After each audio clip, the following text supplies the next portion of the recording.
হায় হায় হায় হায় আসল ঘড়ির অর্থ বুঝলাম না, সময় থাকতে সময়ের মূল অর্থ খুঁজলাম না। খাইলাম দাইলাম ঘুরলাম শুধু এই দুনিয়ার মাঝে, কেউ কি জানে সেই ঘড়িটা লাগবে কয়দিন কাজে। আসসালামু আলাইকুম ওয়া রাহমাতুল্লাহি ওয়া বারাকাতুহু। الحمد لله الذي خلقنا بقدرته وهدانا إلى دينه وأشهد أن لا إله إلا الله وحده لا شريك له في عبادته ولا ند له في سلطانه وأشهد أن سيدنا ونبينا محمدا عبد الله ورسوله أمرنا بالتمسك بشريعته والاهتداء بهديه صلى الله تعالى عليه وعلى آله وصحابته إلى يوم يفر المرء فيه من أخيه وأمه وأبيه وصاحبته. أما بعد فأعوذ بالله من الشيطان الرجيم. بسم الله الرحمن الرحيم. والذين هاجروا في الله من بعد ما ظلموا لنبوئنهم في الدنيا حسنة ولأجر الآخرة أكبر لو كانوا يعلمون الذين صبروا وعلى ربهم يتوكلون. আল্লাহ তাআলা ইরশাদ করেন, নির্যাতিত নিপীড়িত হওয়ার পর যারা আল্লাহর সন্তুষ্টির জন্য হিজরত করে, আমি তাদেরকে নিশ্চয় দুনিয়াতে উত্তম সুন্দর বসবাসের স্থান করে দিব, আর আখিরাতের পুরস্কার হচ্ছে আরও বড় আরও সুন্দর, যদি তারা জানতো। যারা সবর করেছে এবং তাদের রূপের উপর তাওয়াক্কুল করে। ইমাম ইবনুল কাইয়িম শাখার অন্তর্গত আর-রাফাহ এ ও বি উপশাখা 2 কর্তৃক আয়োজিত আজকের মাহফিল উপস্থিত সম্মানিত সভাপতি, আমার সামনে উপবিষ্ট আমার দিনদার ইমানদার ভাইরা, সূরাতুন নাহাল থেকে দুটি আয়াত 41 এবং 42 নম্বর আয়াত তিলাওয়াত করে সরল অনুবাদ উপস্থাপন করেছি। এই দুই আয়াতের আলোকে আল্লাহর দ্বীনের জন্য জান মাল ত্যাগ করা, দেশভূমি ত্যাগ করা, হিজরত করা, জিহাদ করা, মেহনত করা, আন্দোলন করা, সংগ্রাম করা, কুরবানি করা, এসব বিষয়ে আপনাদের সামনে আলোচনা উপস্থাপন করব ইনশাআল্লাহ। সম্মানিত ভাইয়েরা, আল্লাহর দ্বীন আল্লাহর জমিনে চালু করার জন্য, প্রতিষ্ঠা করার জন্য আল্লাহ তাআলা আমাদের উপর মেহনত করাকে ফরজ করে দিয়েছেন, এবং এই দ্বীনকে যদি চালু করতে হয়, আল্লাহর বিধানগুলোকে যদি চালু করতে হয়, ভোগে আরামে বিলাসিতায় আয়াসি জিন্দেগি করে আয়াসি জীবন যাপন করে আরামে এটা সম্ভব নয়। বরং আল্লাহর দ্বীনকে যদি চালু করতে হয়, আমাকে আপনাকে ত্যাগ কোরবানি করতে হবে, স্যাক্রিফাইস করতে হবে, এমনকি প্রয়োজনে জানও দিতে হবে, মালও দিতে হবে, দেশ থেকে দেশান্তরিত হতে হবে। এবং যুগে যুগে নবীগণ, সাহাবাগণ রাদিয়াল্লাহু আনহুম আজমাইন, তারা এই দ্বীনের জন্য অনেক ত্যাগ কুরবানি করেছেন। আমার আলোচনাতে আল্লাহ তাআলা ইরশাদ করেন, ওয়াল্লাযীনা হাজারু ফিল্লাহ, যারা আল্লাহর পথে, আল্লাহর দ্বীনের জন্য, আল্লাহর সন্তুষ্টির জন্য যারা হিজরত করে, যারা দেশ ত্যাগ করে, তারা আল্লাহর জন্য তাদের দেশ ত্যাগ করেছে, আমি আল্লাহ তাআলা তাদেরকে ছেড়ে দিব না, বরং আখিরাতের আগে এই দুনিয়াতেই আমি তাদেরকে প্রতিষ্ঠিত করব। সুবহানাল্লাহ। যুগে যুগে নবীরা হিজরত করেছেন। নিজের মাতৃভূমি ত্যাগ করা, প্রবাসে আসা, এটা কত বড় কষ্ট আমরা প্রবাসীরা বুঝি, মুসাফির যারা তারা বুঝি। আমরা প্রবাসী হয়েছি এই টাকা পয়সার জন্য, দুনিয়ার জন্য। আর নবীগণ যুগে যুগে দেশান্তরিত হয়েছেন, দেশ থেকে তাদেরকে বের করে দেয়া হয়েছে এই দ্বীনের জন্য। আজ আরবি সন 23 তারিখ, আর মাত্র এক সপ্তাহ পর হিজরি সন শেষ হবে, নতুন একটি হিজরি সন শুরু হবে, আরবি একটি বছর শুরু হবে। যখন হিজরি সন শেষ হয়, নতুন একটি সন শুরু হয়, তখন রাসূল সাল্লাল্লাহু আলাইহি সাল্লামের হিজরতের কথা আমাদের স্মরণ হয়। মহানবী সাল্লাল্লাহু আলাইহি সাল্লাম, যিনি এই ধরার উপর শ্রেষ্ঠ মানব ছিলেন, আল্লাহ তাআলা তাকে অফার করেছিলেন, আপনি চাইলে উহুদ পাহাড়কে আমি আপনার জন্য স্বর্ণ বানাবো, আপনি চাইলে আমি আপনাকে বাদশা বানাবো, আপনি চাইলে আমি আপনাকে এই পৃথিবীর সবচেয়ে টাকা পয়সার অধিকারী বানাবো। কিন্তু তিনি এই অফারটি গ্রহণ করেন নাই। তিনি ত্যাগ করেছেন, দ্বীনের জন্য কোরবানি করেছেন। এমনকি আমরা আপনার মতো বাংলাদেশ নয়, বরং এই পৃথিবীর শ্রেষ্ঠ ভূমি মক্কাতুল মুকাররমাকে তিনি ত্যাগ করেছেন। মক্কা থেকে তিনি বের হয়ে মদিনায় তিনি হিজরত করেছেন। সুবহানাল্লাহ। মহানবী সাল্লাল্লাহু আলাইহি সাল্লামের জিন্দেগিতে হিজরতের মতো আরও বড় বড় আরও অনেক ঘটনা ঘটেছে। যেমন যেদিন তিনি এই পৃথিবীতে এসেছেন, যেটাকে মিলাদ বলা হয়, ওই দিনকে কেন্দ্র করে আরবি সন গণনা শুরু হয় নাই। যেদিন মহানবী সাল্লাল্লাহু আলাইহি ওয়াসাল্লাম পৃথিবী থেকে চলে গেলেন, তার মৃত্যুর দিনকে কেন্দ্র করে আরবি সন গণনা করা হয় নাই। যেদিন তিনি নবী হয়েছেন হিজরতের 13 বছর আগে, সেই দিনটাকেও আরবি সন হিসাবে তারিখ গণনা করা হয় নাই। কারণ হিজরত ছিল এইসব ঘটনা থেকে আরও বড় ঘটনা। মক্কা থেকে মদিনায় হিজরত করার মাধ্যমে দিন প্রতিষ্ঠা হয়েছে, দিন তার রূপ পৃথিবীর সামনে স্পষ্ট হয়েছে। এর আগে মুসলমানেরা দিন পালন করতেন গোপনে, মসজিদ ছিল না, কারণ কাফির মুশরিকরা দেখলেই মেরে ফেলতো। মক্কায় তারা নির্যাতন চালাতো। মদিনায় আল্লাহর হুকুম মসজিদ এটা নির্মাণ করা হয়েছে। আল্লাহর হুকুম জুমার নামাজ প্রকাশ্যে পড়তে হবে। মক্কায় কোনো জুমার নামাজ হয় নাই, কারণ জুমার জন্য আদান দরকার। আদান তো মক্কায় হতো না, আদান হলে কাফিররা শুনে ফেলবে, ধরে ফেলবে। সেখানে গুহায়, পাহাড়ের কোথাও পিছনে গোপনে তারা নামাজ পড়তেন। তো আল্লাহর এই বিধানগুলো মক্কায় বাস্তবায়ন করা, চালু করা, প্রতিষ্ঠা করা সম্ভবই ছিল না। সম্ভব হয়েছে হিজরতের পর। এজন্য হিজরতের মাধ্যমে ইসলাম নতুন করে জন্মগ্রহণ করেছিল। ইসলামের একটি রাষ্ট্র প্রতিষ্ঠা করা হয়েছিল। হিজরতের পর মুসলমানরা প্রকাশ্যে জুমার সালাত আদায় করেছেন, প্রকাশ্যে আদান হয়েছে, প্রকাশ্যে ঈদের নামাজ হয়েছে। এগুলো হিজরতের পূর্বে সম্ভব হয় নাই। মহানবী সাল্লাল্লাহু আলাইহি ওয়াসাল্লাম পৃথিবীতে যেদিন এসেছেন, এটি আমাদের জন্য আনন্দের দিন, কিন্তু এখানে তেমন কিছু শিখার নেই। তিনি যেদিন পৃথিবী থেকে চলে গেছেন, এটি আমাদের জন্য কষ্টের দিন, কিন্তু এখানে আমাদের জন্য তেমন কিছু শিখার নেই।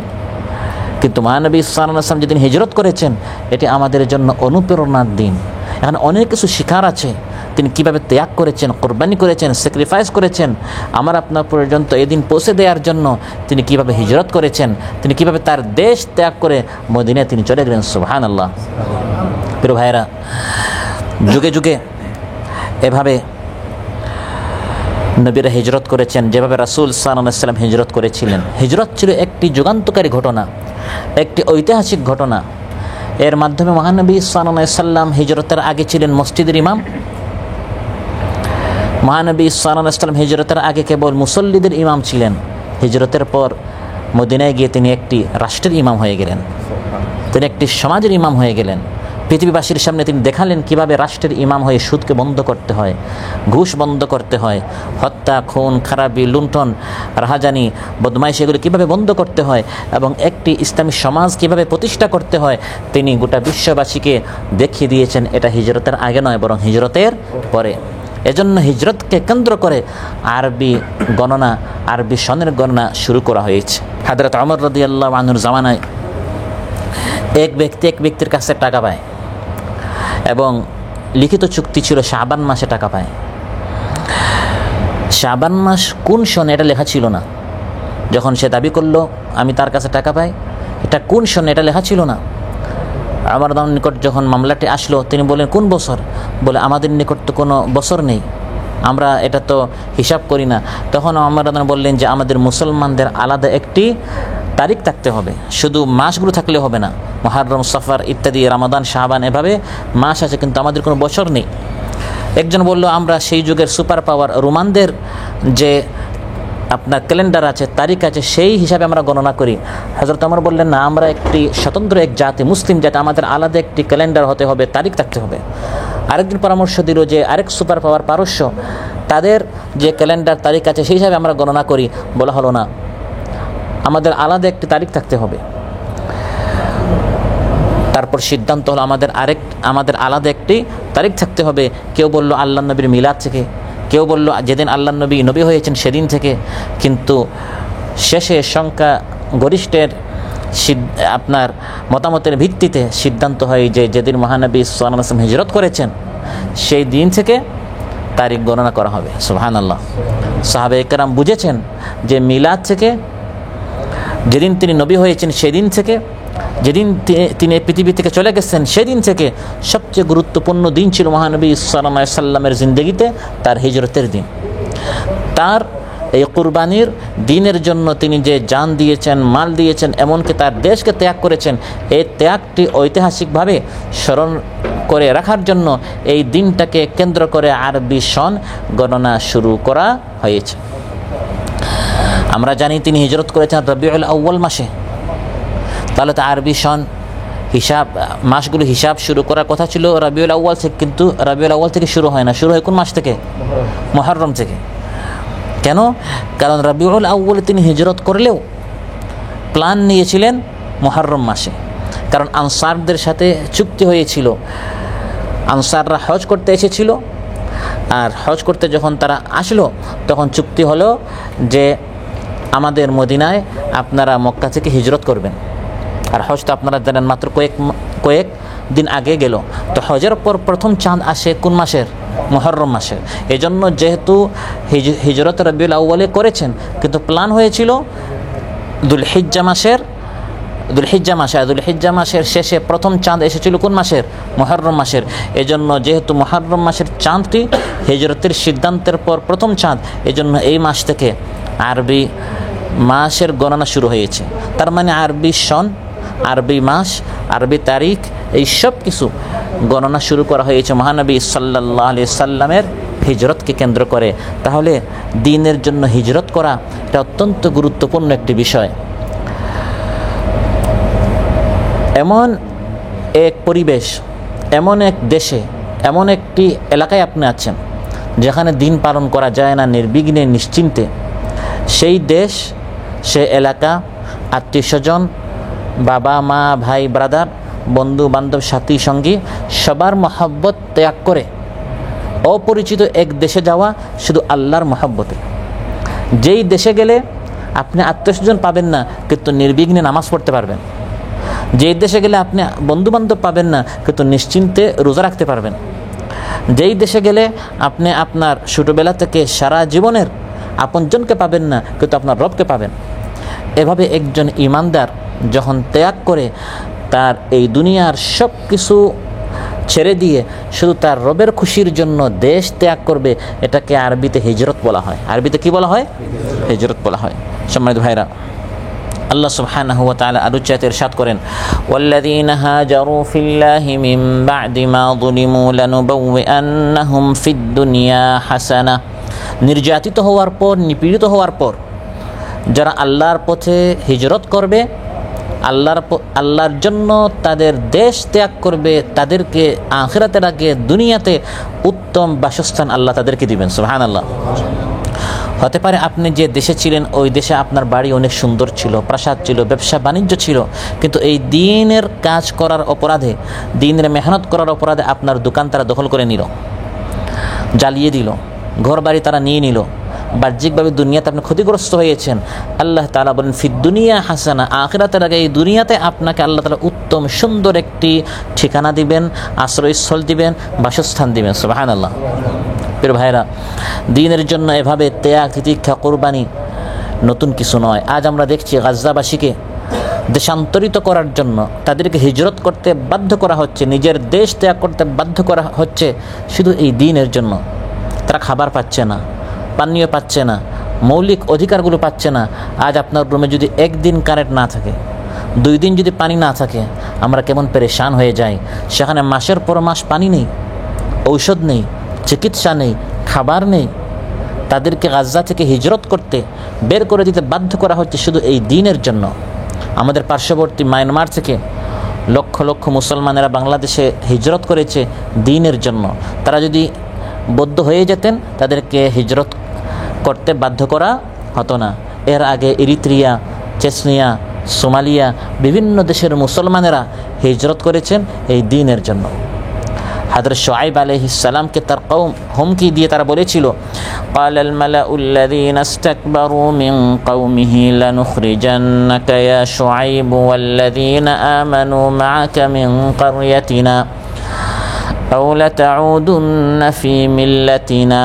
হে শুআইব, তুমি আমাদেরকে হারাম খাবার খেতে দিচ্ছ না, আল্লাহর সাথে শিরিক করতে দিচ্ছ না, ইয়েতিমের মাল তুমি খেতে দিচ্ছ না, প্রতিবেশীকে কষ্ট দিতে তুমি আমাদেরকে দিচ্ছ না। কোনো একটি মন মতো কাজ করতে চাইলেই তুমি আমাদেরকে বলো আখিরাত আছে, পরকাল আছে, জাহান্নাম আছে, এই সকল ভয় দেখিয়ে দুনিয়াতে তুমি আমাদেরকে সুখ শান্তিতে থাকতে দিচ্ছ না। তারা হযরত শুআইব আলাইহিস সালামকে ডিস্টার্ব মনে করতো, বিরক্ত মনে করতেন, আউযুবিল্লাহ। দ্বীনের দিকে, আখিরাতের দিকে, জান্নাতের দিকে, কল্যাণের দিকে, সফলতার দিকে, কামিয়াবির দিকে তিনি দাওয়াত দিচ্ছেন, আর তারা এটাকে বিরক্তির কারণ মনে করত। এর জন্য তারা শুনিয়ে দিল, হে শুআয়ব, তোমার দাওয়াত থেকে তুমি যদি বিরত না হও, আমরা তোমাকে আমাদের দেশ থেকে বের করে দিব। কিন্তু শুআয়ব আলাইহিস সালাম তিনি তার দাওয়াত বন্ধ করেন নাই। লূত আলাইহিস সালামের জাতি তারা সমকামিতে অভ্যস্ত ছিল না, আউযুবিল্লাহ। তিনি তাদেরকে এই অশ্লীল কাজ থেকে নিষেধ করলেন, কিন্তু তিনি দেখলেন প্রতিটি তাঁবুতে, ঘরে, রুমে, ক্লাবে, মজলিসে, আসরে লূত আলাইহিস সালাম যাচ্ছেন, দাওয়াত দিচ্ছেন। অশ্লীলতা, বেহায়াপনা থেকে দূরে থাকার জন্য তিনি তার কওমকে যখন বারবার বলা শুরু করলেন, কওম হযরত লূত আলাইহিস সালামকে শুনিয়ে দিল, ক্বালু লা ইল্লাম তানতাহি ইয়া লূত লাতাকুনান্না মিনাল মুখরাজিন। হে লূত, তুমি তোমার এই দাওয়াত থেকে, পবিত্রতার আহ্বান থেকে, তোমার এই ভিশন থেকে, তোমার এই মিশন থেকে তুমি যদি বিরত না হও, আমরা তোমাকে আমাদের দেশ থেকে বের করে দিব, আমরা তোমাকে এখান থেকে তাড়িয়ে দিব। কিন্তু লূত আলাইহিস সালাম তিনি ইসলামের মেহনত থেকে, দ্বীনের মেহনত থেকে, দ্বীন প্রতিষ্ঠার আন্দোলন থেকে, সংগ্রাম থেকে তিনি বিরত হন নাই। হযরত ইব্রাহিম আলাইহিস সালামকে বারবার হিজরত করতে হয়েছে।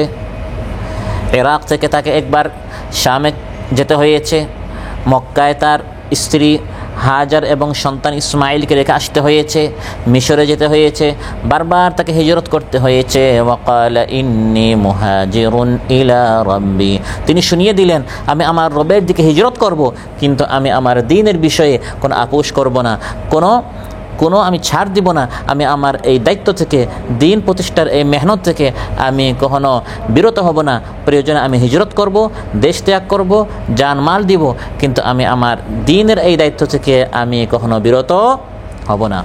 সম্মানিত ভাইরা, গতকাল জুমার দিন গিয়েছে, প্রতি জুমার দিন একটি সূরা পড়া সুন্নত। সেটা কোন সূরা? সূরাতুল কাহফ। আমাদের সবাইকে এই সকল আমল শিখতে হবে, কোরআন পড়া শিখতে হবে, এবং এই রাসূল সাল্লাল্লাহু আলাইহি সাল্লামের বলে দেওয়া সুন্নতগুলো আমাদের আমল করতে হবে। মহানবী সাল্লাল্লাহু আলাইহি সাল্লাম আমাদেরকে শিখিয়ে দিয়েছেন প্রতি জুমাবার সূরাতুল কাহফ পড়া সুন্নত। কেন? কাহফবাসী হিজরত করেছিল, তাদের দেশে প্রচলিত যে আদর্শ ছিল, বাতিল, মুশরিক, একটি জাহিল রাষ্ট্র ছিল, সরকার ছিল, যারা আল্লাহর সাথে শিরিক করত, মূর্তি প্রতিষ্ঠা করত, ভাস্কর্য নির্মাণ করত। একদল যুবক দাঁড়িয়ে গেল, বিদ্রোহ ঘোষণা করলো। তারা বলল, আমরা আল্লাহর সাথে অন্য কাউকে শরিক মানি না, লা ইলাহা ইল্লাল্লাহ এই স্লোগান তারা উঠালো। তারা বলল, আল্লাহ ব্যতীত অন্য কাউকে আইনদাতা হিসাবে, বিধানদাতা হিসাবে, শাসনকর্তা হিসাবে আমরা মানি না। তারা দেখলো যে আমাদের এই দাওয়াত যদি আমরা চালিয়ে যাই, এই দেশে আমরা নির্বিঘ্নে, নিশ্চিন্তে আমরা দিন পালন করতে পারবো না। ওয়া ইযা আতাযালতুমুহুম ওয়া মা ইয়াবুদুনা ইল্লাল্লাহ ফাউ ইলাল কাফি ইয়ানশুর লাকুম রাব্বুকুম মির রাহমাতিহি ওয়া ইউহাইয়্যি লাকুম মিন আমরিকুম মিরফাকা। তারা পরস্পর বলল, দিন যদি পালন করতে হয়, নিশ্চিন্তে, নিরাপত্তাপূর্ণ পরিবেশে যদি দিন পালন করতে হয়, দিন এবং দুনিয়া দুটোটা একসাথে, দুটো জায়গায় একসাথে মন মতো চলা যাবে না। যদি দিন পরিপূর্ণভাবে মানতে হয়, আমাদের এই দেশ ত্যাগ করতে হবে। এই দেশ ত্যাগ করে আরেক দেশে যেতে হলে তো ভিসার প্রয়োজন আছে, অনুমতির প্রয়োজন আছে। এজন্য আমরা প্রয়োজন আরেক দেশে না গিয়ে একটি গুহায় যাব। একটি গুহায় হলেও কষ্টে আমরা জীবন যাপন করব। গুহাকে আরবিতে কাহাফ বলা হয়। আর কাহাফবাসী অর্থাৎ গুহাবাসী, তারা নিজেদের শহর, নিজেদের দেশ ত্যাগ করে গুহায় গিয়েছে। সেখানে আল্লাহ তাআলা তাদেরকে ৩০৯ বছর জীবিত অবস্থায় শায়িত রেখেছেন, খাবার ছাড়া, পানীয় ছাড়া জীবিত রেখেছেন। সুবহানাল্লাহ। এটা কোরআনে বর্ণিত বিশুদ্ধ ঘটনা। সুবহানাল্লাহ। এবং মহানবী সাল্লাল্লাহু আলাইহি সাল্লাম প্রতি জুমাবার সূরাতুল কাহফ পড়তে কেন বলেছেন? এই সকল ত্যাগ, কুরবানিগুলো যাতে করে আমরা শিখি। এখানে যারা আছে আমরা সবাই যুবক। কাহফবাসী একজন বিরুদ্ধ ছিল না, দাঁত পড়ে গেছে, কমর একবারে বাঁকা হয়ে গিয়েছে, তারা এমন ছিল না।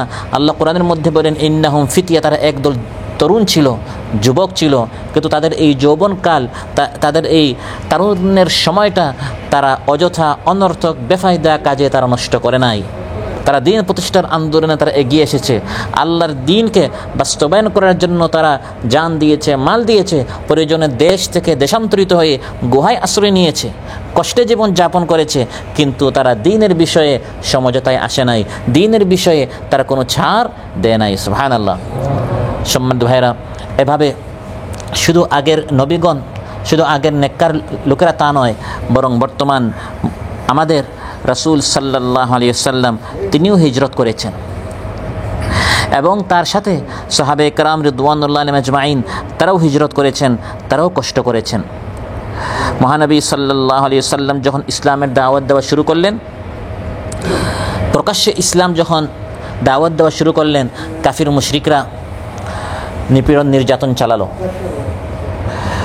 নিপীড়ন নির্যাতনের এক পর্যায়ে সব দিক থেকে মনে হচ্ছে দরজা বন্ধ হয়ে যাচ্ছে।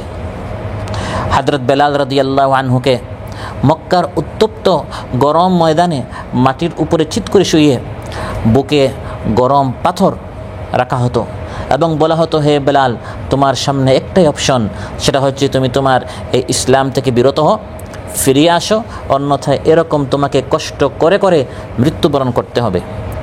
হযরত বেলাল রাদিয়াল্লাহু আনহু যখন তার উপর এরকম অবর্ণনীয় নৃশংসভাবে কঠিন নির্যাতন যখন তার উপর চালানো হতো, অত্যাচার চালানো হতো, তিনি শুধু তার রবের নাম ডাকতেন, বলতেন আহাদ আহাদ আহাদ। প্রিয় ভাইরা, প্রায় আমরা নামাজের মধ্যে এই সূরাটি পড়ি, মন আমাদের অন্যদিকে থাকে, মনোযোগ দিয়ে আমরা এই সূরা পড়ি না। কুল হুয়াল্লাহু আহাদ, আমরাও আহাদ শব্দটি উচ্চারণ করি, কিন্তু আমাদের মন থাকে দুনিয়ার দিকে, ডিউটির দিকে, ব্যবসা বাণিজ্যের দিকে, এসির নিচে, কার্পেটের উপরে আমরা আহাদ শব্দটি বলি। কিন্তু এই দিন আমাদের পর্যন্ত কত কষ্টে এসেছে। হযরত বেলাল রাদিয়াল্লাহু আনহু আহাদ শব্দটি বলতেন, উত্তপ্ত সূর্যের কিরণ, সূর্যের তেজ তার শরীরে লাগতো, আর নিচে গরম মক্কা, আপনারা যারা গিয়েছেন দেখেছেন মরুভূমির দেশ, এই দেশগুলোর মতো সব দিকে পাহাড় পর্বত মরুভূমি। আজ যেরকম ঠান্ডা জমজমের পানি পাওয়া যায়, ফ্রিজের পানি পাওয়া যায়, সেই যুগে এত সুযোগ সুবিধা ছিল না। এরকম গরম যে মক্কার মাটি রয়েছে, ধুলাবালি রয়েছে, এর উপর তাকে চিৎ করে শুয়ে দেওয়া হতো, আর তার বুকের উপর গরম পাথর রাখা হতো, এর উপর তার উপর আঘাত করা হতো লাঠি দিয়ে, এবং বারবার বলা হতো, হে বেলাল, তোমার রবের ডাক তোমাকে ছাড়তে হবে। কিন্তু হযরত বেলাল রাদিয়াল্লাহু আনহু পরিচিত তার সেই সুললিত কণ্ঠে শুধু বলতেন আহাদ আহাদ। সুবহানাল্লাহ, ইমানটা কত মজবুত ছিল। হযরত বেলাল রাদিয়াল্লাহু আনহু এই কষ্ট করেছেন, কিন্তু তিনি দেখতে কালো ছিলেন, কৃতদাস ছিলেন, হাবশি গোলাম ছিলেন। আল্লাহ তাকে একটি সম্পদ দিয়েছিলেন, সেটা হচ্ছে তার আওয়াজ অনেক সুন্দর ছিল। সুবহানাল্লাহ, সুললিত মিষ্টি আওয়াজ তার ছিল। বিদায় যখন ইসলাম প্রতিষ্ঠা হয়ে গেল, মুসলমানরা যখন মক্কা থেকে মদিনা হিজরত করলেন, মহানবী সাল্লাল্লাহু আলাইহি ওয়াসাল্লাম তাকে অত্যন্ত গুরুত্বপূর্ণ একটি দায়িত্ব দিয়েছিলেন, সেটা হচ্ছে আযান। সুবহানাল্লাহ, বেলাল মক্কার উত্তপ্ত ময়দানে যেরকম আহাদ আহাদ বলতেন, এখন মসজিদে নববীতে প্রতিদিন 5 বার তার আওয়াজে প্রতিধ্বনিত হচ্ছে আল্লাহু আকবার, আল্লাহু আকবার, আশহাদু আল্লা ইলাহা ইল্লাল্লাহ, আশহাদু আন্না মুহাম্মাদুর রাসূলুল্লাহ। নামাজের দিকে আহ্বান করছে, হাইয়া আলাস সালাহ, হাইয়া আলাল ফালাহ। শুধু তাই নয়, যে মক্কার অলিতে গলিতে বেলালকে কষ্ট দেওয়া হয়েছে, তাকে নির্যাতিত করা হয়েছে, মক্কা যখন বিজয় হয়ে গেল, কোনো কুরাইশিকে নয়, কোনো আরবিকে নয়, মক্কার কোনো সন্তানকে নয়, বরং সেই হাবশা থেকে আগত হযরত বেলাল রাদিয়াল্লাহু আনহু, নবী সাল্লাল্লাহু আলাইহি ওয়াসাল্লাম বলেন, হে বেলাল, কাবার উপর উঠো, এখন শিরকের পতন হয়েছে, বাতিল পতন হয়েছে, এখন হকের ধ্বনি প্রতিধ্বনিত হবে, কাবা ঘরের উপরে দাঁড়াও। আর হে হাবশি গোলাম, কালো বেলাল কোনো মক্কি, কোনো আরবি, কোনো কেউ নন, বরং সেই হাবশা থেকে আগত হযরত বেলাল কাবা ঘরের উপরে দাঁড়িয়ে তিনি আযান দিয়েছেন। সুবহানাল্লাহ, এভাবে হযরত বেলাল রাদিয়াল্লাহু আনহুর উপর অত্যন্ত কষ্টের নির্যাতন চলল এই দিন গ্রহণ করার অপরাধে। তারপরে হযরত খাব্বাব রাদিয়াল্লাহু আনহু, তাকে চুলার উপর শুয়ে দেওয়া হতো, চুলার উপর তাকে শুয়ে দেওয়া হতো, এবং তার পিঠের তেলে ঘামে চুলা নিভে যেত। কতটুকু ঘাম বের হলে একটা চুলা নিবে, এর আগে তারা চুলা বন্ধ করতো না। তারপরেও তারা দিন ত্যাগ করেন নাই। পরিপূর্ণ একটি ফ্যামিলিকে নির্যাতনের শিকার হতে হয়েছে। হযরত আম্মার, হযরত ইয়াসির, হযরত সুমাইয়া। ছেলের নাম হচ্ছে আম্মার, বাবার নাম হচ্ছে ইয়াসির, মায়ের নাম হচ্ছে সুমাইয়া। তিনজনকে একসাথে আবু জেহেল বাহিরে বের করতো এবং তাদের উপর নির্যাতন চালাতো। নির্যাতনের শিকার হতে হতে বাবা ইয়াসির মারা গেলেন। সুমাইয়া রাদিয়াল্লাহু আনহা কালো দাসী ছিলেন আবু জেহেলের। আবু জেহেল বারবার বলছে, হে সুমাইয়া, তোমার স্বামী মারা গিয়েছে, তুমি একজন নারী, আমি চাই না এই নির্যাতনের শিকার হয়ে তুমিও মারা যাও। কিন্তু মহিলা দুর্বল হলেও তার ঈমানটা ছিল শক্ত। সুবহানাল্লাহ। হযরত সুমাইয়া রাদিয়াল্লাহু আনহা বলেছেন, হে আবু জেহেল, কখনো কোনো অবস্থায় আমি আমার দ্বীন ত্যাগ করতে পারি না। আবু জেহেল লোভ দেখিয়ে চেষ্টা করলো হযরত সুমাইয়াকে দ্বীন থেকে ফেরানো যায় কিনা। বলল, হে সুমাইয়া, তুমি আমার দাসী, আমার ঘরে তুমি কাজ করো, তুমি যদি মুহাম্মদের দ্বীন ত্যাগ করে মুশরিক হয়ে যাও, আমাদের দ্বীনে তুমি যদি ফিরে আসো, তুমি আমার দাসী থেকে মক্কার প্রধান আবু জেহেলের তুমি স্ত্রী হয়ে যাবে। তোমার কত বড় সম্মান হবে, সুখ্যাতি হবে, তুমি আবু জেহেলের স্ত্রী হওয়ার মতো উঁচু মর্যাদা তুমি পাবে। আবু জেহেল ছিল তখন মক্কার প্রধান, ছিল নেতা, ছিল একজন দাসী থেকে তুমি প্রধান হয়ে যাবে।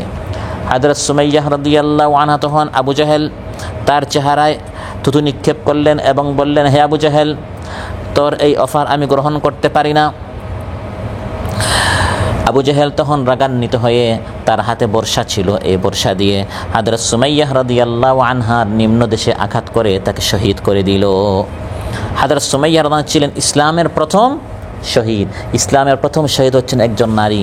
প্রিয় ভাইয়েরা, তারাও বিলাসিতা করতে পারতেন, দুনিয়াতে আরাম করতে পারতেন। এই 20, 30, 40, 50 বছরের চোখের পলকের মতো এই জীবনটা শেষ হয়ে যায়, তারাও আরাম করতে পারতেন। কিন্তু এই কষ্ট, এই ত্যাগ, এই কোরবানি তারা করেছেন এই ইসলামকে প্রতিষ্ঠা করার জন্য।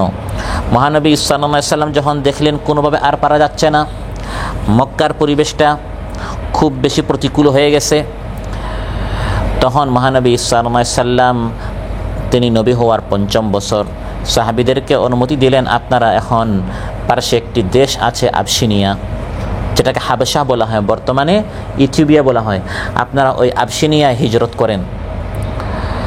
15 জন মতান্তরে 16 জন সাহাবী, 11 জন পুরুষ, 4 জন মহিলা হিজরত করেছেন, নিজেদের দেশ ত্যাগ করেছেন। এটি ছিল ইসলামের ইতিহাসে আমাদের যে ইসলাম রাসূল সাল্লাল্লাহু আলাইহি ওয়াসাল্লাম নিয়ে এসেছেন এর প্রথম হিজরত। কিন্তু দেখা গেল কাফির মুশরিকদের নির্যাতনের মাত্রা কমছে না, বরং দিন দিন বাড়ছে। তখন দ্বিতীয় পর্যায়ে 80 থেকে 83 জন সাহাবী আবার হিজরত করলেন আবসিনিয়ায়। তাও দেখা গেল কাফির মুশরিকদের নিপীড়ন নির্যাতন দিন দিন বাড়ছে, তার আরও বেশি বেপরোয়া হয়ে যাচ্ছে। আবসিনিয়া যখন তারা হিজরত করলেন, যেটাকে হাবেশা বলা হয়, সুদানের পাশাপাশি এক দেশ, শাহানের বাদশা খ্রিস্টান ছিল, নাজাশি তাদেরকে বলল, ইযহাবু ফাআনতুম বিআরদি আমিনুন, যাও হে মুসলমানেরা, আমার দেশে তোমরা নিশ্চিন্তে নির্বিঘ্নে দিন তোমরা পালন করতে পারবে। সুবহানাল্লাহ। আমার আলোচ্যাত আল্লাহ যে বলছেন, লানুবউইআন্নাহুম ফিদ দুনিয়া হাসানা, আখিরাতের আগে দুনিয়াতেও আল্লাহ তাআলা সুন্দর একটা ব্যবস্থা করে দিবেন। যখন মুসলমানেরা পিছনে চলে যায়, আল্লাহ কখনো দিনের কাজ খ্রিস্টান দিয়েও করান। খ্রিস্টান বাদশা মুসলমানদেরকে বলে দিল যে, যাও আমার দেশে তোমরা নির্বিঘ্নে নিশ্চিন্তে তোমরা দিন পালন করো, আমি তোমাদেরকে কোনো বিরক্ত করব না, ডিস্টার্ব দিব না, তোমাদের উপর কোনো জুলুম অত্যাচার চালানো হবে না। সুবহানাল্লাহ। কিন্তু দেখা গেল মক্কায় কোনোভাবে দিন পালন করা যাচ্ছে না। মহানবী সাল্লাল্লাহু আলাইহি ওয়াসাল্লাম যখন দেখলেন এই মক্কা থেকে তো সাথীরা হিজরত করে করে আবসিনিয়া চলে গেছেন, কিন্তু এই মক্কাবাসী তো আর মুসলমান হচ্ছে না, খুব কম সংখ্যা, মাত্র 80, 82, 100 জন মুসলমান হয়েছে, এখনও বিশাল হাজার হাজার এরা মুসলমান হচ্ছে না। তিনি চিন্তা করলেন, আমি নতুন একটি টেকনিক, নতুন একটি কৌশল অবলম্বন করি, মক্কাবাসীদেরকে বাদ দিয়ে আমি নতুন এক এলাকায়, এক দেশে ইসলামের দাওয়াত নিয়ে যাই, আমি নতুন এক দেশে হিজরত করি। আমি যদি সেই দেশে হিজরত করি তাহলে তাদের সহযোগিতায় হতে পারে ইসলাম প্রতিষ্ঠা হবে। তার প্রথম চয়েস ছিল তাইফ, যেহেতু তাইফের সাথে মক্কার আপনার ভৌগোলিক ঐতিহাসিক, অর্থনৈতিক আর রাজনৈতিক অনেক সম্পর্ক। কাছাকাছি দুটি এলাকা ছিল এবং তাদের মধ্যে অনেক মিল ছিল, অনেক দিক দিয়ে সম্পর্কও ছিল, বৈবাহিক সম্পর্ক ছিল, আত্মীয়তাও ছিল। তো তিনি চিন্তা করলেন তাইফবাসী যদি ইসলাম গ্রহণ করে ফেলে তাহলে কমপক্ষে চোখের লজ্জায় হলেও মক্কাবাসী তখন ইসলাম গ্রহণ করে ফেলবে। অনেক আশা ভরসা নিয়ে, অনেক স্বপ্ন নিয়ে মহানবী সাল্লাল্লাহু আলাইহি সাল্লাম একজন সঙ্গে হযরত যায়েদ বিন হারিসা রাদিয়াল্লাহু আনহুকে সাথে নিয়ে হিজরত করলেন। কোথায়? তাইফে। তিনি শ্রেষ্ঠ মানব ছিলেন। আল্লাহ তাআলা তাকে বলেছিলেন, হে হাবিব, আপনি চাইলে উহুদ পাহাড়কে আপনার জন্য স্বর্ণ বানিয়ে দিব। কাতারে এসে আমরা কই টাকার মালিক হয়েছি, কই ভরি আমরা স্বর্ণের মালিক হয়েছি। মহানবী সাল্লাল্লাহু আলাইহি সাল্লামকে আল্লাহ অফার দিয়েছেন উহুদ পাহাড় স্বর্ণ বানিয়ে দিবেন। হ্যাঁ বললে স্বর্ণ হয়ে যেত। আমি আপনি 14 গোষ্ঠী ইনকাম করে উহুদ পাহাড়ের 100 ভাগের 1 ভাগ স্বর্ণের আমরা মালিক হতে পারবো না। এক পাহাড় স্বর্ণ, এটা চারটাখানি বিষয় না। আবার আল্লাহ তাআলা অফার দিয়েছেন, হাবিব আপনি চাইলে আমি আপনাকে বাদশা বানাবো। তিনি এই অফারকে কী করেছেন? প্রত্যাখ্যান করেছেন। তিনি বলেছেন, না, আমি হে আল্লাহ আপনার আব্দ হয়ে, আপনার গোলাম হয়ে আমি থাকতে চাই। তিনি দুনিয়া চান না, তিনি আখিরাত চেয়েছেন। সেই নবী কষ্ট করে হিজরত করে তাইফে গেলেন। আমরা জানি তাইফে দুষ্ট নিষ্ঠুর সন্তানেরা মহানবী সাল্লাল্লাহু আলাইহি সাল্লামের বিরুদ্ধে তাদের গুন্ডা বাহিনীকে লেলিয়ে দিল, পাথর মেরে মেরে সেখান থেকে তাকে বের করলো। তাইফের ময়দান তার রক্তে গোসল করলো। মহানবী সাল্লাল্লাহু আলাইহি সাল্লাম অনেকটা কষ্ট পেলেন। ভারাক্রান্ত দিল নিয়ে তিনি আবার মক্কায় ফিরে আসলেন। ভবিষ্যৎ অন্ধকার, ইসলামের কি হবে? এমন সময় মহানবী সাল্লাল্লাহু আলাইহি সাল্লামের জিন্দেগিতে আরও বড় 2টি কষ্টের ঘটনা ঘটল। একটি হচ্ছে তার 2টি আশ্রয় ছিল, একটি বাহিরের, একটি ভিতরে। ভিতরে তার আশ্রয় ছিল হযরত খাদিজাতুল কুবরা রাদিয়াল্লাহু আনহা, তার স্ত্রী। পুরোদিন বাহিরে দিনের কাজ করে তিনি যখন ঘরে আসতেন, খাদিজা রাদিয়াল্লাহু আনহা তাকে সান্ত্বনা দিতেন, আপনি কোনো চিন্তা করবেন না, দিনের কাজ আপনি করুন, আমি আপনার সাথে আছি। আর বাহিরের তার আশ্রয় ছিল তার চাচা আবু তালিব। আবু তালিব ইসলাম গ্রহণ না করলেও সবসময় মহানবী সাল্লাল্লাহু আলাইহি সাল্লামের পাশে দাঁড়াতো। মহানবী সাল্লাল্লাহু আলাইহি সাল্লাম তাইফ থেকে ফিরে আসার পর কিছুদিনের মধ্যে এই দুইজন, কিছুদিনের ব্যবধানে তারা দুইজন মারা যান।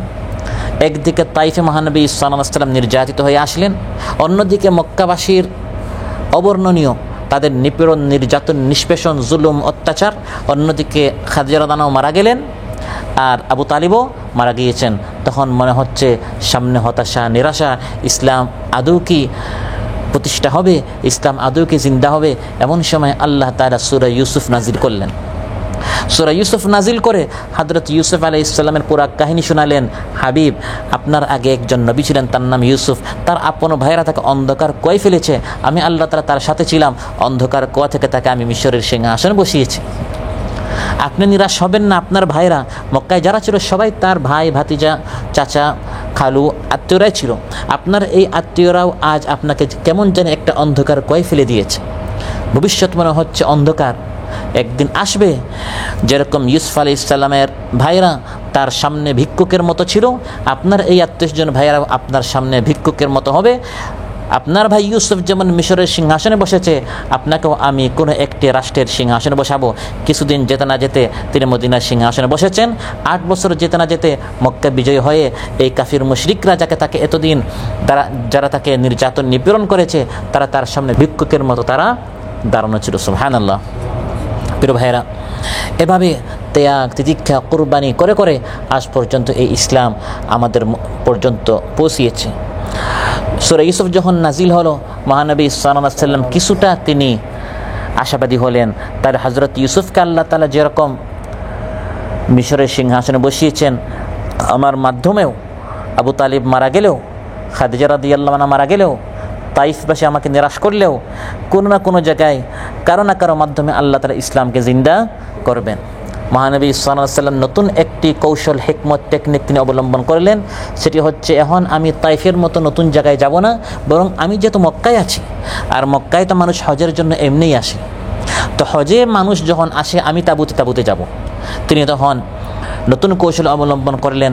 মানুষ যখন হজে আসে তিনি তাঁবুতে চলে যেতেন এবং বলতেন, ইয়া আইয়ুহান নাস কুলু লা ইলাহা ইল্লাল্লাহ তুফলিহু, হে মানুষ সকল বলো লা ইলাহা ইল্লাল্লাহ, তোমরা কামিয়াব হয়ে যাবে। উহুদ পাহাড় স্বর্ণের মালিক হলে প্রাসাদে বসে থাকতেন। সেই আয়াসী বিলাসিতার জীবন তিনি প্রত্যাখ্যান করেছেন। তিনি চেয়েছেন তাঁবুতে যাবেন আল্লাহর দ্বীনের দাওয়াত দেওয়ার জন্য। আমার আপনার জন্য তিনি কত শুভাকাঙ্ক্ষী ছিলেন, কল্যাণকামী ছিলেন, হিতাকাঙ্ক্ষী ছিলেন। তিনি যখন তাঁবুতে রুমে যেতেন ইসলামের দাওয়াত নিয়ে, তার পিছনে থাকতো আবু লাহাব, তার উপর পাথর মারতো আর মানুষদেরকে বলতো, যারা হজ করতে এসেছে, যারা তাকে চেনে না, বলতো তার কথা বিশ্বাস করি না, এক পাগল। নাউযুবিল্লাহ। মহানবী সাল্লাল্লাহু আলাইহি ওয়াসাল্লাম নিরাশ হন নাই, হতাশ হন নাই। তাঁবুতে যেতে হঠাৎ এক সময় মদিনাবাসীর তাঁবুতে গেলেন, তাদের সামনে দাওয়াত পেশ করলেন। আবু লাহাব বলল, পাগল, কথা শুনিও না। মদিনাবাসী বলল, আমরা তো আর পাগল না, আমরা একবার তার কথা শুনি, যদি ভালো হয় গ্রহণ করলাম, ভালো না হলে প্রত্যাখ্যান করলাম। কথাগুলো শুনলো, ভালো লাগলো, ইসলাম গ্রহণ করে ফেললো। সুবহানাল্লাহ। এলাকায় ফিরে গেল। পরের বছর তারা বড় আরেকটি সংখ্যা নিয়ে আসলো, সবাই মুসলমান হলো এবং অফার করলো, ইয়া রাসূলুল্লাহ, আপনি আপনার সাথীদেরকে নিয়ে আমাদের দেশে আপনি কি করেন? হিজরত করেন। মহানবী সাল্লাল্লাহু আলাইহি ওয়াসাল্লাম বললেন, হে মদিনাবাসী, শুনো, আমাকে এবং আমার সাথীদেরকে যদি তোমরা মদিনায় নিয়ে যাও, এটা চারটিখানি বিষয় না। এটা বলা যেমন সহজ, করা তেমন সহজ নয়। তখন পৃথিবীর সকল কাফির, মুশরিক, ইহুদি, খ্রিস্টান, মজুসিরা তোমাদের শত্রু হয়ে যাবে। সবাই ঐক্যবদ্ধ হয়ে জোট বেঁধে তোমাদের বিরুদ্ধে আসবে এবং পরবর্তীতে সেটাই হয়েছে। বদর হয়েছে, উহুদ হয়েছে, খান্দাক হয়েছে। মানুষ মক্কায় আসে না, মদিনায় গিয়েছে। এখন কেউ তোমাদের শত্রু না, পরে কিন্তু আমাদের কারণে সবাই তোমাদের শত্রু হয়ে যাবে। তোমরা এর মোকাবেলা করতে পারবে না? দুদিন পর আবার বলবে যে আপনি আমাদের শহর থেকে বের হয়ে যান, এমন কি হবে? তারা বলল, না ইয়া রাসূলুল্লাহ, যে কোনো ত্যাগের জন্য, কুরবানির জন্য, জান মাল সব কিছু আমরা এই দ্বীনকে জিন্দা করার জন্য আমরা প্রস্তুত আছি। সুবহানাল্লাহ। মহানবী সাল্লাল্লাহু আলাইহি ওয়াসাল্লাম সাহাবাদেরকে অনুমতি দিলেন, আপনারাও হিজরত করুন। কেউ এককভাবে, কেউ দুইজন করে হিজরতের পালা শুরু হলো। হযরত সুহাইব বিন সিনান রাদিয়াল্লাহু আনহু হিজরত করতে বের হলেন। রুমি ছিলেন, রোমান থেকে এসেছেন, অনেক টাকা পয়সার মালিক হলেন। বিশেষ করে তিনি স্বর্ণের মালিক তিনি ছিলেন, রৌপ্যের মালিক ছিলেন। কাফির মুশরিকরা ধরে ফেললো, হে সুহাইব, কোথায় যাও? মক্কায় এসেছিলে তুমি প্রবাসী। তিনি মক্কিয় করে এসেছিলেন না, রুমি ছিলেন। আমরা যেরকম অন্য দেশ থেকে এখানে এসেছি, তিনি রুম থেকে মক্কায় গিয়েছেন ব্যবসা করতে। এই দেশে যেরকম অনেকে ব্যবসা করে অনেক টাকার মালিক হয়ে যায় না, ঠিক তেমনি হযরত সুহাইব রাদিয়াল্লাহু আনহু তিনি মক্কায় স্বর্ণ এবং রৌপ্যের ব্যবসা করে তিনি অনেক বড় লোক হয়ে গিয়েছিলেন। কাফিররা বলে, সুহাইব কোথায় যাও? জিতানা সুলুকান, মক্কায় এসেছিলে গরিব মিসকিন, এখানে দোকান দিয়ে, এখানে মার্কেট করে, এখানে আমাদের টাকা দিয়ে তুমি বড় লোক হয়েছো, আর সব টাকা পয়সা নিয়ে তুমি মদিনায় হিজরত করবে, আমরা তোমাকে ছাড়বো না। হযরত সুহাইব বললেন, হে কাফিরেরা, তোমরা জানো আমি তীর নিক্ষেপে খুব পারদর্শী। তোমরা যদি আমাকে যেতে বাধা দাও, আমার হাতে যে কয়টা তীর আছে প্রত্যেকটা তীর আমি তোমাদের প্রতি নিক্ষেপ করে সবগুলো যখন শেষ হবে, তীর বরাবর সংখ্যা যখন তোমরা মারা যাবে, এরপর তোমরা পারলে আমাকে ধরো, যা করো, আমার কোনো আপত্তি নেই। কিন্তু আরেকটা অপশন, সেটা হচ্ছে তোমরা যদি চাও আমার স্বর্ণ কোথায় আছে, আমার টাকা পয়সার সন্ধান সব আমি তোমাদেরকে দিয়ে দিব, আমার টাকা পয়সা স্বর্ণরূপ সব তোমরা আমার কাছ থেকে নিয়ে নাও, কিন্তু তোমরা আমাকে হিজরত থেকে বাধা দিও না। সুবহানাল্লাহ। তারা তাকে ছেড়ে দিল। তিনি মক্কায় ফিরে আসলেন এবং তার সম্পদ কোথায় কি আছে, অনেক বড় লোক ছিলেন, কোথায় কি আছে সব কিছু তাদেরকে দেখিয়ে দিলেন। দেখে তারা সব নিয়ে নিল। হযরত সুহাইবকে তারা ছেড়ে দিল। আমার আপনার দুনিয়ার হিসাবে তিনি লাভবান হয়েছেন না ক্ষতিগ্রস্ত হয়েছেন? ক্ষতিগ্রস্ত হয়েছেন দুনিয়ার হিসাবে, সর্বহারা হয়েছেন। কিন্তু আল্লাহর হিসাবে, আখিরাতের হিসাবে তিনি সবচেয়ে কামিয়াব হয়েছেন। সুবহানাল্লাহ।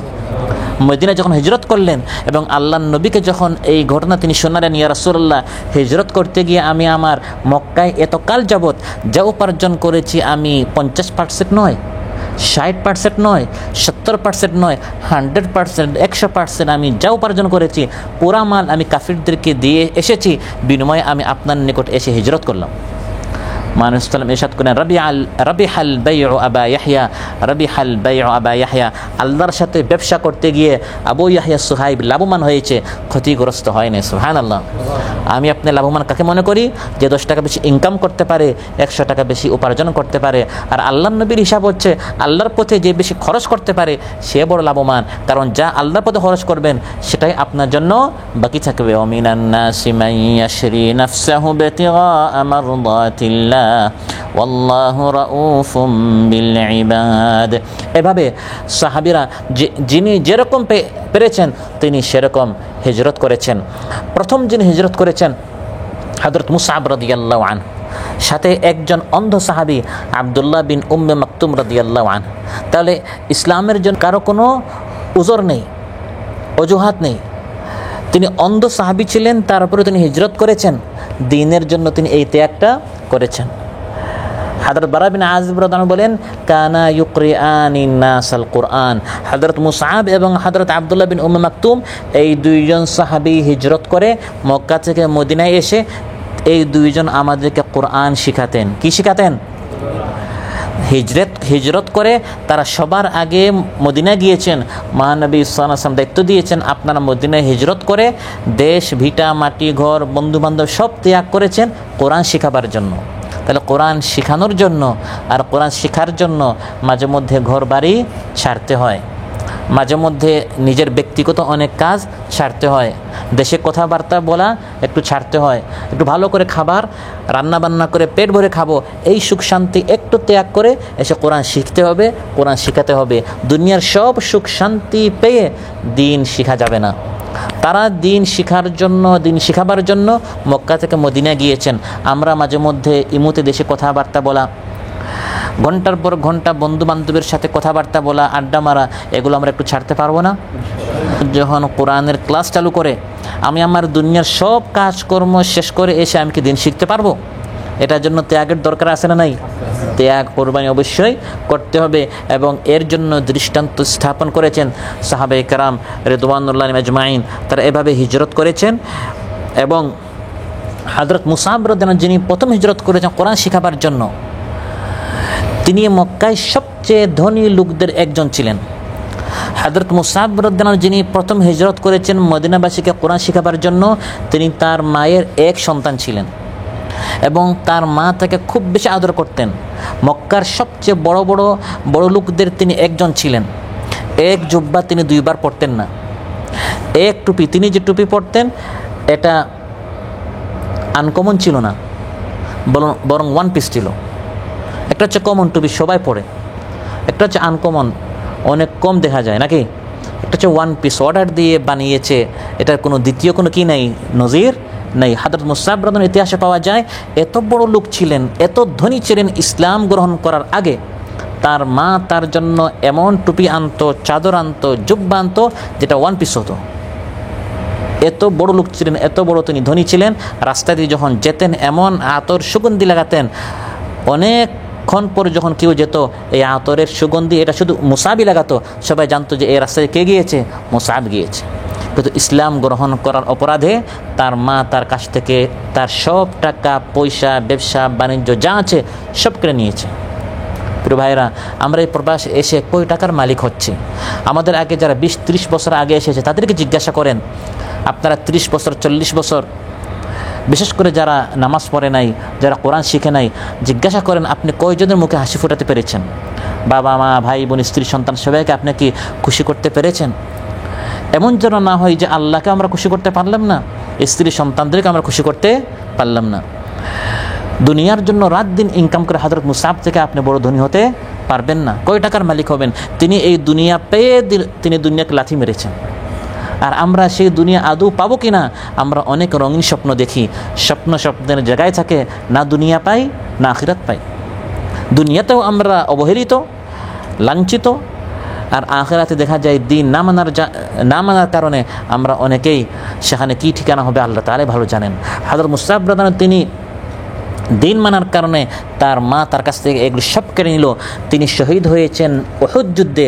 মহানবী সাল্লাল্লাহু আলাইহি ওয়াসাল্লাম দেখলেন তার মাথা ঢাকা হলে পা বের হয়ে যায়, পা যখন ঢাকা হয় মাথা বের হয়ে যায়। নবী সাল্লাম বললেন, লাকাদ রাআইতুকা বিমাক্কাতা, হে মুসআব, ইসলাম গ্রহণ করার অপরাধে আজ তোমার এত বড় ত্যাগ, কাফন করার মতো একটা জুব্বা নেই, তোমার একটা চাদর নেই, একটা কাফন নেই, মাথা ঢাকলে পা বের হয়ে যায়, পা ঢাকলে মাথা বের হয়ে যায়। অথচ ইসলাম গ্রহণ করার আগে তোমার মা তোমাকে কত সুখে রেখেছিল, কিন্তু এই সব সুখ শান্তি ঘর বাড়ি যা কিছু ছিল সব কিছু তিনি ত্যাগ করেছেন আল্লাহ নবীর মহব্বতে। দিন এমন শিখলেন উস্তাদ হয়ে গেলেন। সুবহানাল্লাহ। মানব ইসলাম তাকে উস্তাদ করে, মুআল্লিম করে, কারি করে মদিনা পাঠিয়েছেন। তারপর হযরত উসমান বিন আফফান রাদিয়াল্লাহু আনহু তিনি একা হিজরত করেন নাই, তিনি তার স্ত্রী মহানবী সাল্লাল্লাহু আলাইহি ওয়াসাল্লামের কন্যা রুকাইয়া রাদিয়াল্লাহু আনহাকে সাথে নিয়ে তিনি হিজরত করেছেন। এটা হচ্ছে আরেকটা সুন্নত। নিজেও দ্বীনের জন্য ত্যাগ করেছেন, স্ত্রী, সন্তান সবাইকে দ্বীনের জন্য ত্যাগ করানো, সবাইকে দ্বীনের পথে আনা, এই সুন্নতটাও সাহাবে ইকরাম আমাদেরকে শিখিয়েছেন। এভাবে যারা ত্যাগ করে, আল্লাহ বলেন আখিরাতের আগে দুনিয়াতে তাদের জন্য মহা পুরস্কার রয়েছে, হাসানা, তাদের জন্য সুখী সমৃদ্ধশালী জিন্দেগি রয়েছে, আমি তাদের জীবনে বারাকাহ দিব, রহমত দিব।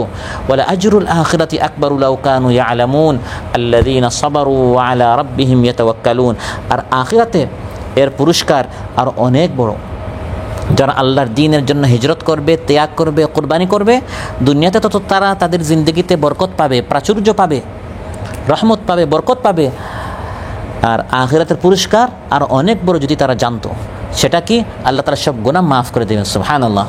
ওয়া আন্নাল হিজরাতা তাজুব্বু মা ক্বাবলা ইয়াগফির লাকুম যুনুবাকুম ওয়া ইউদখিলকুম জান্নাতিন তাজরি মিন তাহতিহাল আনহার ওয়া মাসাকিন তাইয়্যিবাতান ফি জান্নাতি আদন যালিকাল ফাওজুল আযীম।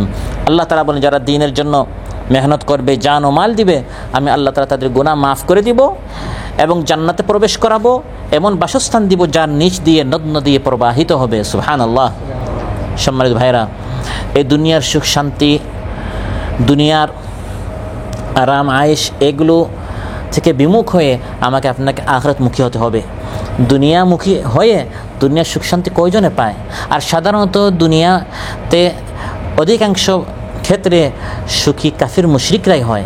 এখানে আল্লাহ তাআলা তাদের মন চাহে জিন্দেগি তাদেরকে দিয়ে দেন, কারণ তারা আল্লাহকে মানে না, দুনিয়াতে তারা তাদের মন মতো চলছে। আল্লাহ তাআলা বলেন, লা ইয়াগুররান্নাকা তাকাল্লুবুল লাযীনা কাফারু ফিল বিলাদি মাতাউন কালিলুন সুম্মা মাওয়াহুম জাহান্নাম ওয়া বিসাল মিহাদ। কাফিরদের টাকা পয়সা, ঘর বাড়ি, দুনিয়াতে তারা ঘোরাঘুরি করছে, ভ্রমণ করছে, হে ইমানদারেরা, এগুলো দেখে তোমরা প্রতারিত হয়ো না। আমি কিছুদিন তাদেরকে দুনিয়া দিলাম, আখিরাতে তাদের ঠিকানা হবে জাহান্নাম। আর ইমানদার আলোচনা আল্লাহ বলেন, আল্লাযীনা সাবারু আলা রাব্বিহিম ইয়াতাওয়াক্কালুন, যারা সবর করে চলে, মন চায় না তারপরে কোরআন ক্লাসে আসে, সাদ হা সা তা শিখতেছে, জামাতের সাথে নামাজ পড়ে, রোজা রাখে, সত্য কথা বলে, আমানতদারি করে, ওয়াদা খেলাফি করে না, এভাবে দিন মেনে মেনে যারা চলে, রবের উপর তাওয়াক্কুল করে ভরসা করে, আখিরাতে তাদের জন্য অনেক অনেক বড় পুরস্কার রয়েছে। সুবহানাল্লাহ। সম্মানিত ভাইরা, অতএব এই দিন সহজে এটা প্রতিষ্ঠা করা সম্ভব নয়। দিন যদি আমাকে আপনাকে শিখতে হয়, দিন যদি আমার আপনার পালন করতে হয়, তাহলে অবশ্যই এর জন্য আমার আপনার ত্যাগ করতে হবে, কোরবানি করতে হবে। যেখানে নবীরা ত্যাগ করেছেন, সাহাবারা ত্যাগ করেছেন, এখানে ত্যাগ কোরবানি ছাড়া আমি আপনি দিন মানতে পারবো না। হায় হায় হায় হায়, আসল ঘড়ির অর্থ বুঝলাম না, সময় থাকতে সময়ের মূল অর্থ খুঁজলাম না। খাইলাম দাইলাম ঘুরলাম শুধু এই দুনিয়ার মাঝে, কেউ কি জানে সেই ঘড়িটা লাগবে কয়দিন কাজে।